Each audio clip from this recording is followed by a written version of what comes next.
Martapura memang pantas dijuluki sebagai kota Serambi Mekah. Denyut kehidupannya yang syarat dengan nuansa religius kian mengukuhkan citranya sebagai masyarakat yang agamis.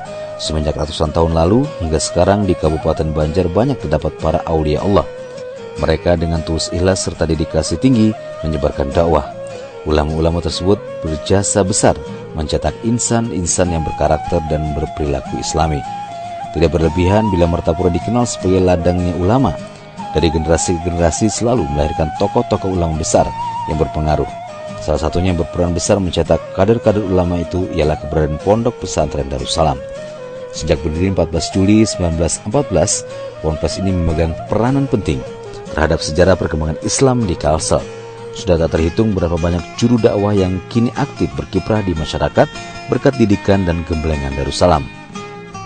Predikat sebagai kota Serambi Mekah diperkuat pula dengan maraknya tempat peribadatan, pengajian, majelis taklim, kelompok habsyi, madrasah dan pesantren.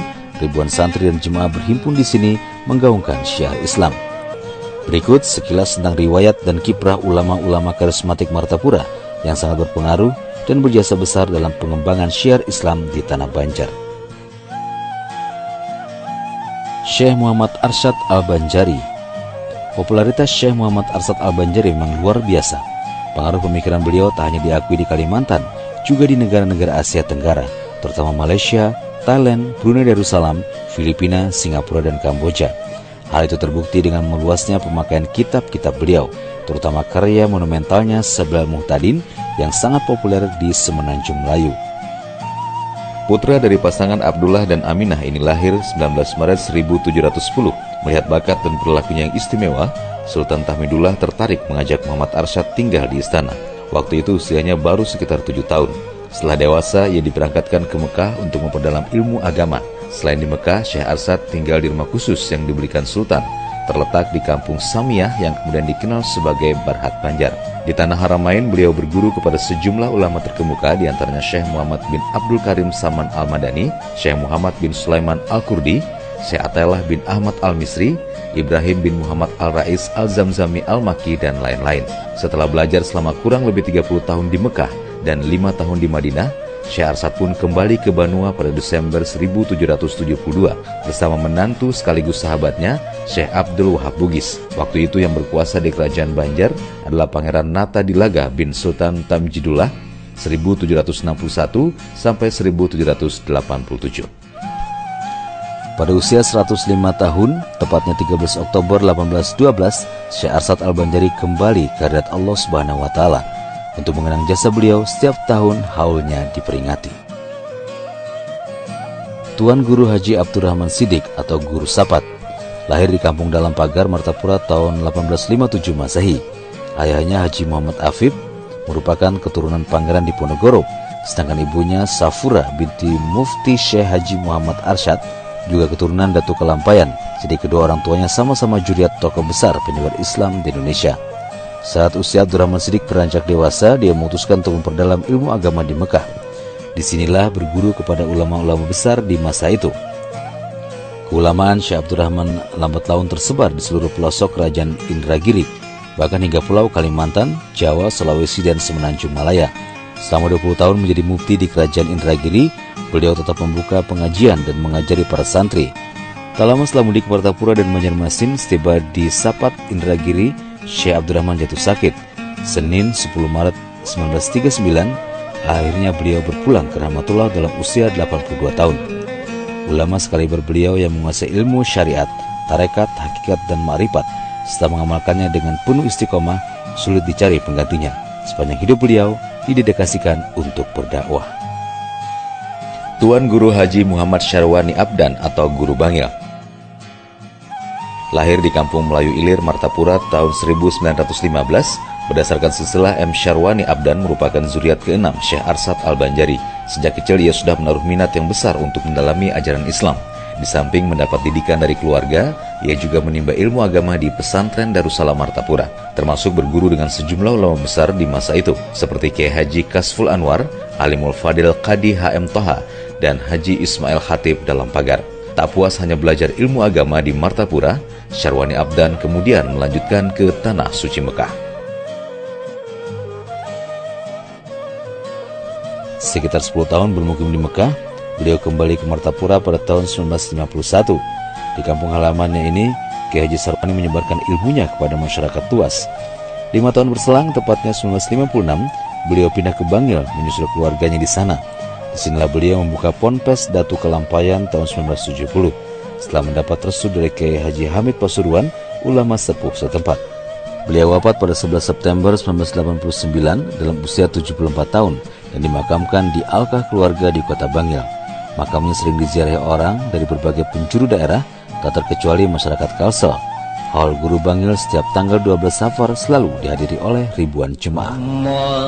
Tuan Guru Kiai Haji Muhammad Zaini Abdul Ghani atau Guru Sekumpul dilahirkan di Desa Tunggul Irang, seberang Martapura, malam Rabu 11 Februari 1942. Silsilahnya bertemu langsung dengan ulama besar Asia Tenggara, Syekh Muhammad Arsyad Al-Banjari. Sejak usia 7 tahun sudah tekun menimba ilmu agama di Madrasah Kampung Keraton. 2 tahun berselang pindah ke Madrasah Diniyah Darussalam di Pesayangan Martapura. Setelah puluhan tahun mendalami ajaran Islam di sini hingga tamat, Zaini Ghani Muda meneruskan ke Ponpes Datu Kelampayan di Bangil, Jawa Timur. Ia berguru langsung dengan Kiai Haji Syarwani Abdan yang juga berasal dari Martapura, baik secara klasikal maupun privat. Setelah sekian lama berguru di Bangil, beliau kembali ke Martapura dan langsung diminta jadi pengajar di alma maternya Pesantren Darussalam. Di samping sebagai ustadz di Ponpes ini, beliau juga membagikan ilmunya kepada santri-santri yang sengaja datang ke rumah. Salah satu kelebihan Guru Ijai adalah memiliki suara yang merdu, sehingga banyak orang terpesona dan terpukau kalau mendengar beliau melantunkan ayat suci Al-Quran. Selain itu, beliau juga berhasil mewariskan seni membaca Maulid Habsyi dengan irama yang bervariasi. Amaliyah yang dilakoni secara berkesinambungan, yakni membaca selawat Nabi Muhammad, baik yang dikemas dalam bentuk syair-syair burdah, dalail khairat maupun Maulid Habsyi. Popularitas dan karismatik Kiai Haji Muhammad Zaini Ghani terus menanjak.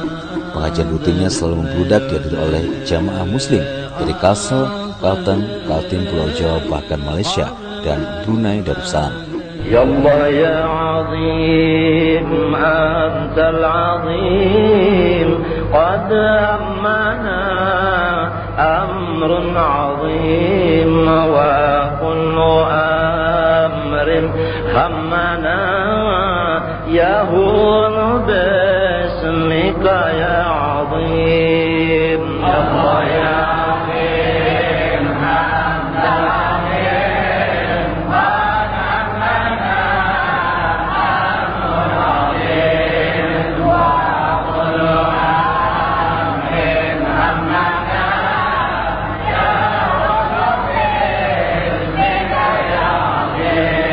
Antal qadim qadimun fil azal, antal latif latifun lam tazal, anna azil ma qad nazal min fatihil khadri syadid. Guru Sekumpul meninggal dunia pada 10 Agustus 2005 di Martapura setelah beberapa hari lamanya dirawat di Singapura, dan kini makamnya setiap hari ramai dikunjungi kaum muslimin yang ingin berziarah.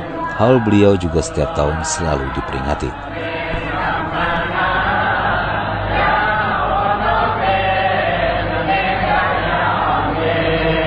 Hayyul qadim qadimun wajidun, baqin ghani ghaniyun majidun, adlun ilahun wahidun, barran ra'uf ra'ufun bil abid.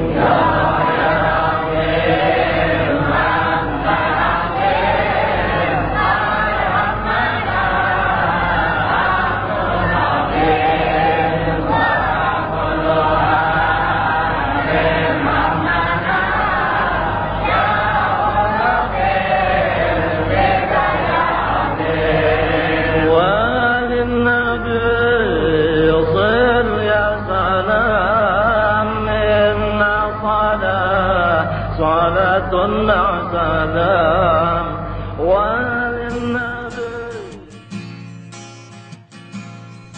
Tuan Guru Haji Husin Kadri lahir di Desa Tunggul Irang, Martapura bertepatan dengan peringatan nuzul Quran yakni 17 Ramadan 1327 Hijriah dari pasangan Kiai Haji Ahmad Zaini dan Hajah Sanah, dan berdasarkan silsilah keluarga dari pihak ibu bertemu nasab dengan Syekh Arsad Al-Banjari, sedangkan ayahnya juga keturunan ulama besar Kalimantan Selatan.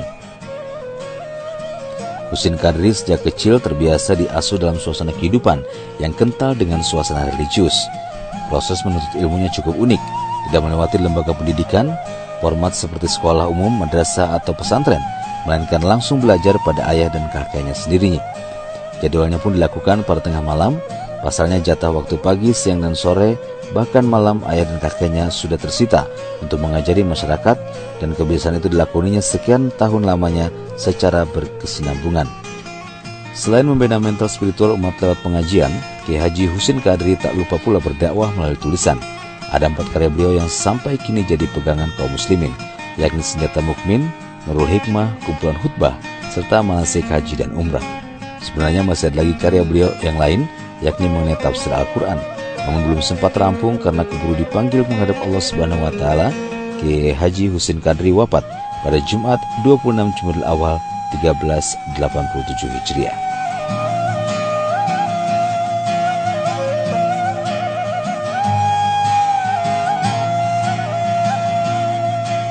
Tuan Guru Haji Badarudin, putra keempat dari pasangan Kiai Haji Ahmad Zaini, Hajah Sanah, ini lahir di Desa Tunggul Irang, Martapura, Sabtu 11 Februari 1937.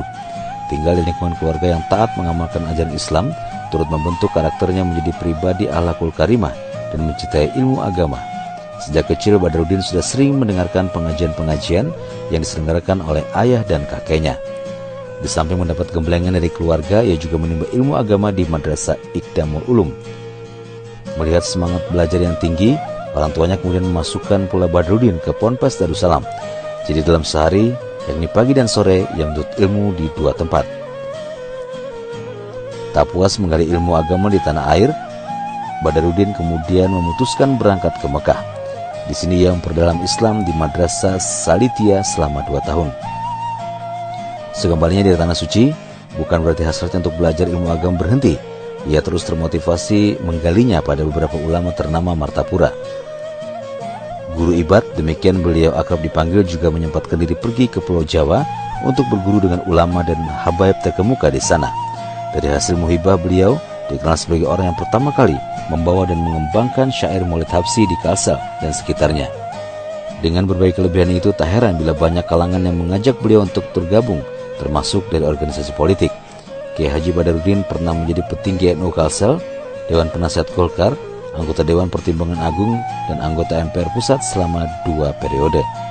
Kiai Haji Badarudin tutup usia 27 Jumadil Akhir 1413 Hijriah dan dimakamkan di kampung kelahirannya Tunggul Irang, Martapura.